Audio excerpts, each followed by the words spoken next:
Hello, नमस्ते और प्रणाम। स्वागत है आप सबका मेरे यूट्यूब चैनल पर। तो आज हम बात करते हैं अपने उत्तराखंड के बारे में। अभी कुछ दिनों पहले मैंने एक वीडियो डाली थी जिसमें मैंने उत्तराखंड के कुमाऊं के बारे में बताया था। तो आज हम बात करते हैं गढ़वाल के बारे में। तो हमारा जो गढ़वाल है ये पूरे 7 डिस्ट्रिक्ट में है। जैसे कुमाऊं में 6 डिस्ट्रिक्ट थे, ऐसे गढ़वाल में पूरे 7 डिस्ट्रिक्ट हैं। तो आज हम उन्हीं के बारे में बात करेंगे। तो सबसे पहले हम बात करते हैं अपने प्यारे देहरादून के बारे में। जब बात ही कर रहे हैं गढ़वाल की तो शुरुआत अपने देहरादून से करते हैं। तो बात करते हैं अपने प्यारे देहरादून की। तो जो देहरादून है इसको Dehradun the city of love कहा जाता है। और देहरादून ना अपने टेम्परेचर के लिए बहुत ज़्यादा फेमस है, क्योंकि देहरादून का जो टेम्परेचर है मतलब ना यहाँ पे ज़्यादा गर्मी होती है ना यहाँ पे ज़्यादा सर्दी होती है। तो मतलब लोगों को यहाँ पे रहना बहुत अच्छा लगता है। अब बात करते हैं देहरादून की कुछ मंदिर की। तो देहरादून में आपको 4 सिद्ध देखने के लिए मिलेंगे, जैसे कि कालू सिद्ध है, लक्ष्मण सिद्ध, मानक सिद्ध और मानू सिद्ध। ये सारे जो है भगवान भोलेनाथ को समर्पित हैं, चारों सिद्ध। तो ये हमारे देहरादून में पड़ते हैं। इसके अलावा एक है यहाँ पे टपकेश्वर महादेव मंदिर। टपकेश्वर महादेव मंदिर मैं आप लोगों को एक दिन जरूर अपने ब्लॉग में दिखाऊंगी, क्योंकि टपकेश्वर महादेव मंदिर का मतलब मेरा एक अलग सा कनेक्शन है टपकेश्वर महादेव मंदिर से। मतलब मैं हो सके तो मैं हर महीने वहाँ पे जाती हूँ। मतलब बहुत कम होता है ऐसा कि मैं किसी मंथ वहाँ पे नहीं जा पाऊँ, वरना मैं हमेशा टपकेश्वर महादेव मंदिर जाती हूँ। इसके अलावा जौनसार बाबर हो गया। तो जो जौनसार बाबर है ये भी हमारे देहरादून में आता है। और जौनसार से तो आप समझ गए होंगे कि जो जौनसारी लोग होते हैं, मोस्टली जौनसार साइड के जितने भी लोग हैं वो मासू देवता की पूजा करते हैं। तो जो मासू देवता है, मासू महाराज, जिनको कि महाशिव के रूप में पूजा जाता है, ये बेसिकली मतलब उत्तराखंड के नहीं थे। उत्तराखंड में एक बार कोई संकट आ गया था जिसकी वजह से मासू देवता को कश्मीर से बुलाया गया था। तो वो कश्मीर के देवता थे जो उत्तराखंड में हमारी रक्षा के लिए आए थे और अब वो उत्तराखंड में विराजमान है। तो जो मासू देवता है ये 4 भाई हैं। एक जो मेन मासू है बोठा मासू, वो आपको हरनौल में मिलेंगे। इसके अलावा एक बासिक महासू है। देहरादून में एक मैद्रक नाम की जगह है, वहाँ पे मंदिर है बासिक महासू का। एक है बासिक महासू जो कि उत्तरकाशी के थड़ियार नामक जगह में उनका मंदिर है। इसके अलावा एक है चादा मासू। जो चादा मासू है ना, उनका ऐसा कुछ ऑफिशियल नहीं है कि उनका मंदिर यहाँ पे है। वो भ्रमण करने वाले देवता है, मतलब वो भ्रमण करते रहते हैं। जैसे कभी वो उत्तरकाशी में चले जाते हैं, कभी उनकी डोली जो है वो देहरादून में रहती है, कभी वो हिमाचल चली जाती है। शायद उनकी डोली आजकल हिमाचल में, मतलब मैं कंफर्म नहीं हूँ, बट जहाँ तक मेरे को याद आ रहा है कि जो डोली है वो हिमाचल में है आजकल। हमारे देहरादून में पड़ता है मसूरी। मसूरी तो आप सबने जरूर सुना होगा। मसूरी है पहाड़ों की रानी के नाम से फेमस है। मसूरी में भी बहुत सुंदर सुंदर जगह है, जैसे कि आपको वहाँ पे लाल टिब्बा देखने के लिए मिलेगा, वहाँ पे आपको कैमल बैक रोड देखने के लिए मिलेगी, गलहिन पॉइंट देखने के लिए मिलेगा। एक वहाँ पे लैंडौर है। तो जो लैंडौर है ना, वो विंटर लाइन के लिए बहुत ज्यादा फेमस है, क्योंकि वहाँ पे जनवरी के टाइम पे बहुत मतलब सुंदर विंटर लाइन देखने के लिए मिलती है।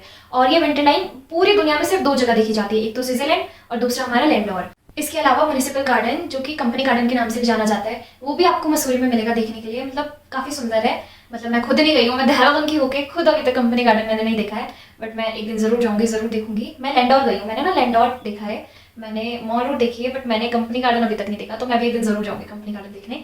तो कहाँ मैं बीच में ये सब लेके आ गई अपनी बात। तो जो हम बात कर रहे थे वो बात करते हैं। तो हम बात कर रहे थे कंपनी गार्डन की। हाँ, तो कंपनी गार्डन भी एक सुंदर जगह है। मसूरी में आपको लवासना देखने के लिए मिलेगा, जहाँ पे मतलब आईएएस क्लियर करते हैं, आईपीएस का एग्जाम हो गया और इंडियन फॉरेस्ट सर्विस हो गई। तो यहाँ पे उनकी जो ट्रेनिंग है वो लवासना में होती है। मतलब ऑल ओवर इंडिया से जितने भी जो बच्चे हैं फॉर्म ये निकालते हैं या मतलब आईएएस वगैरह बनते हैं, उन सबकी ट्रेनिंग यहीं पर होती है। इसके अलावा हमारे देहरादून में ऋषिकेश आता है। तो जो ऋषिकेश है, यहाँ पे आपने लक्ष्मण झूला देखा होगा, राम झूला देखा होगा, जानकी सेतु देखा होगा, लेकिन एक और जगह यहाँ पे बिटल्स आश्रम, जिसको कि 84 कुटिया के नाम से भी जाना जाता है। तो मतलब जो भी ऋषिकेश जाता है, ये जगह भी एक्सप्लोर कीजिए, क्योंकि जब आप एक्सप्लोर करोगे तब आपको पता चलेगा कि वहाँ पे क्या हुआ था, मतलब क्यों है वो बनाई हुई। तो उसके बारे में सब आपको जानने के लिए मिलेगा जब आप खुद वहाँ पे देखोगे। इसके अलावा वहाँ पे एक त्रिवेणी घाट है ऋषिकेश में, जहाँ पे रोज शाम को गंगा आरती की जाती है। तो मतलब बहुत अच्छा फील होता है जब गंगा आरती देखो। नेक्स्ट डिस्ट्रिक्ट है हमारा रुद्रप्रयाग। तो जब भी हम रुद्रप्रयाग के बारे में सुनते हैं, हमारे दिमाग में सीधा केदारनाथ धाम आता है। हमारे 4 धामों में से एक है।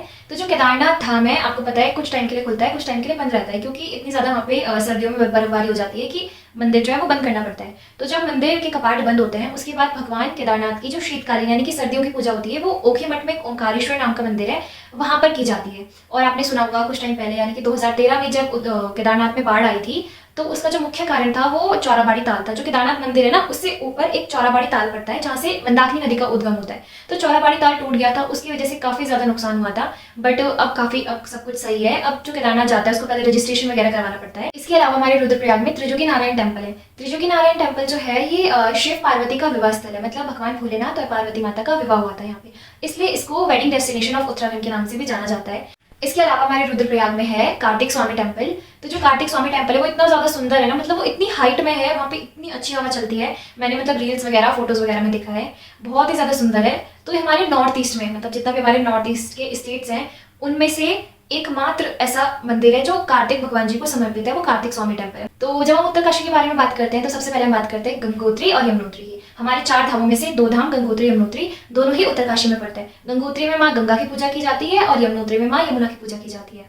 उत्तरकाशी में एक बहुत ही फेमस टूरिस्ट डेस्टिनेशन आपको देखने के लिए मिलेगा, हर्षिल वैली। मतलब जो गंगोत्री यमुनोत्री जाते हैं ना, वो लोग हर्षिल वैली तो जरूर जाते हैं। इसके अलावा जैसे एक काशी विश्वनाथ आपको बनारस में देखने के लिए मिलेगा, ऐसे एक काशी विश्वनाथ हमारे उत्तरकाशी में भी है। तो काशी विश्वनाथ भी एक टेम्पल है, आप लोगों को जाना चाहिए। इसके अलावा उत्तरकाशी में आपको निम देखने के लिए मिलेगा। निम मतलब NIM, Nehru institute of mountaineering. यहाँ पे क्या होता है कि माउंटेनिंग वगैरह सिखाई जाती है और इसका ना एक आदर्श वाक्य भी है, साहसे श्री प्रतिवस्ते, यानी कि साहस से ही सफलता मिलती है। अब हम बात करते हैं पौड़ी की। तो जब भी मैं पौड़ी के बारे में सोचती हूँ या जब भी कोई पौड़ी बोलता है, मेरे दिमाग में सबसे पहले धारी देवी माता का मंदिर आता है। तो जो धारी देवी माता का मंदिर है ना, वहाँ पे मतलब एक अलग ही शक्ति देखने के लिए मिलती है। वहाँ पे क्या होता है कि एक दिन में जो माता है वो 3 बार रूप बदलती है। एक बार बच्ची का रूप दिखता है, एक बार मतलब एक वृद्ध अवस्था में दिखती है माता, और एक बार अपनी जवान वाली अवस्था में दिखती है। तो मतलब यहाँ पे आपको साक्षात 3 रूप देखने के लिए मिलते हैं माता के। मतलब जो पूरा टाइम रहता है सुबह से शाम तक वहाँ पे, तो 3 रूप देखने के लिए मिलते हैं माता के। इसके अलावा पौड़ी में कोटद्वार पड़ता है। तो कोटद्वार में सिद्धबली मंदिर है। सिद्धबली मंदिर जो कि हमारे बजरंगबली को समर्पित है और मतलब बहुत ही बड़ा, बहुत ही सुंदर मंदिर है सिद्धबली। इसके अलावा अगर किसी को पौड़ी ऐसा घूमने के लिए जाना है तो वो खिरसू नाम है एक जगह, खिरसू टूरिस्ट प्लेस, वो वहाँ पे जा सकता है। और उसके अलावा लैंसडाउन आपने सुना ही होगा, हमारी जो गढ़वाल राइफल्स हैं उसका मुख्यालय लैंसडाउन में। तो लैंसडाउन भी एक मतलब पहाड़ों के बीच में एक सुंदर नज़ारा दिखता है वहाँ पे, तो लैंसडाउन भी जा सकते हैं। अब हम बात करते हैं हरिद्वार की। हरिद्वार तो सबको पता होगा, हरिद्वार यानी कि हर की पौड़ी, जहाँ पे लोग गंगा स्नान करने के लिए आते हैं, अपने पाप धोने के लिए आते हैं। लेकिन पाप सिर्फ कौन से धुलते हैं? जो अनजाने में किए हुए पाप वो सिर्फ वही धुलते हैं। जानबूझ के अगर हम किसी का कपाल फोड़ के आ जाएंगे तो वो पाप कहाँ से धुलेगा हमारा, है ना। हम फोड़ रहे किसी का कपाल, हम दे रहे किसी को गालियां और फिर जा रहे हम हरिद्वार में पाप धोने, तो वो तो नहीं धुल सकते ना। सिर्फ अनजाने में किए हुए पाप ही हरिद्वार में धुल सकते। बात करते हैं टिहरी की। तो टिहरी में आपने देवप्रयाग के बारे में तो जरूर सुना होगा, जहाँ पर भागीरथी और अलकनंदा का संगम होता है। और पता है अलकनंदा और भागीरथी को ना सास बहू के नाम से जाना जाता है। और जब ये दोनों का संगम होता है उसके बाद क्या होता है कि ये गंगा नदी के नाम से जानी जाती है। मतलब यहाँ से अलकनंदा, यहाँ से भागीरथी आई, दोनों का संगम हुआ, तब जाके इसको गंगा नदी बोलते हैं। इसके अलावा टिहरी में हमारे सप्त सेम है।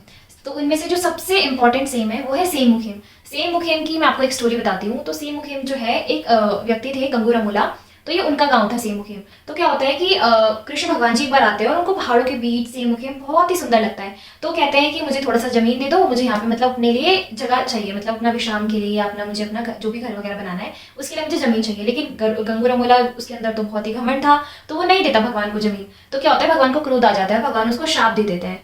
फिर क्या होता है, उसके बाद जब बहुत टाइम तक गंगू रमोला की कोई भी संतान नहीं हो रही थी, तो सबने बोला कि तुमको जो है भगवान से क्षमा मांगनी चाहिए, ऐसा ऐसा करके। तो भगवान से क्षमा मांगते हैं। उसके बाद जाके उनकी संतान होती है, जिसका नाम रखते हैं वो सिद्धवा और विधवा, 2 संतान होती है गंगू रमोला की। तो जो आज ये है सेम मुखेम है, यहाँ पे क्या होता है, हर 26 नवंबर को, हर तो नहीं मतलब 3 साल में एक बार 26 नवंबर को सेम मुखेम का मेला लगता है। और ये ना नागराजा को समर्पित धाम है। मतलब हमारे यहाँ क्या होता है, जैसे जो नागराजा है वो कृष्ण रूप में ही पूजे जाते हैं। टिहरी में भी 3 मंदिर है, 3 सिद्धपीठ आपको मिलेंगे देखने के लिए, शक्तिपीठ 3। एक है सुरकंडा देवी, एक है कुंजापुरी, एक है चंद्रबंदी। तो ये जो 3 मंदिर है ये भी आपको टिहरी में ही मिलेंगे। अब हम बात करते हैं आज के आखिरी डिस्ट्रिक्ट की, जो कि है चमोली। चमोली में भी हम चमोली सुनते हैं और एक याद आता है बद्रीनाथ धाम। बद्रीनाथ धाम जो कि भगवान विष्णु को समर्पित धाम है, वो हमारे चमोली में ही पड़ता है। इसके अलावा चमोली में है एक टूरिस्ट प्लेस औली।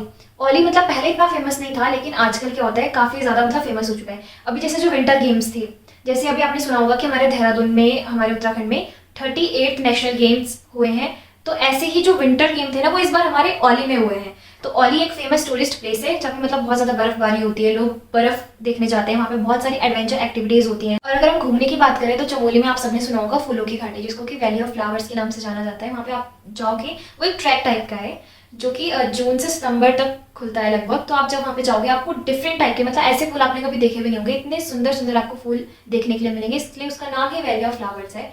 तो ये बहुत शॉर्ट टाइम के लिए खुलता है, तो मतलब लेकिन है बहुत सुंदर, बहुत ही प्यारा। इसके अलावा पहले क्या हुआ था, उस टाइम पहले कहते थे कि भारत का आखिरी गांव माणा वो चमोली में पड़ता है, लेकिन अब ये चीज चेंज हो चुकी है। अब उसको भारत का आखिरी गांव नहीं, भारत का पहला गांव कहते हैं माणा को। भारत का पहले गांव का दर्जा मिला है। तो जो भारत का पहला गांव है माणा, वो भी हमारा चमोली में पड़ता है। बाकी जो जो ये वीडियो देख रहा है, प्लीज कमेंट में जरूर बताना कि आप लोग कौन से डिस्ट्रिक्ट से हो उत्तराखंड के। ये रही मेरे उत्तराखंड के बारे में, बेसिकली गढ़वाल के बारे में थोड़ी जानकारी। बाकी अगर बताने में आए तो इतने सारे मंदिर हैं हमारे उत्तराखंड में, इतनी सारी घूमने की जगह है कि मतलब हम गिनते गिनते भी थक जाएंगे, इतनी सारी हैं। कुमाऊं की अलग, सिर्फ गढ़वाल की बात हो रही है। गढ़वाल में भी इतनी सारी प्लेसेस हैं कि मतलब वीडियो 1 घंटा 2 घंटा 5 घंटे भी कम पड़ेंगे, इतनी सारी जगह है। तो फिलहाल जो मैंने बताई है कुछ फेमस प्लेसेस थी, और बाकी सबकी अलग अलग होंगी, या मतलब मुझे नहीं पता शायद इतनी। जैसे हो सकता है कि कोई और फेमस प्लेस हो और वो वहाँ के लोग जानते हैं, जैसे रुद्रप्रयाग के लोग रुद्रप्रयाग के बारे में, ऐसे ही चमोली के लोग चमोली के बारे में, तो अलग अलग जगह होंगी। पर जितनी मैंने बताई ये सब भी बहुत ज़्यादा अच्छी अच्छी जगह हैं और आप सबको यहाँ पे ज़रूर विजिट करना चाहिए। और थैंक यू सो मच मेरा ब्लॉग देखने के लिए। ऐसे ही मेरा ब्लॉग देखते रहें और लाइक करें और सब्सक्राइब करें।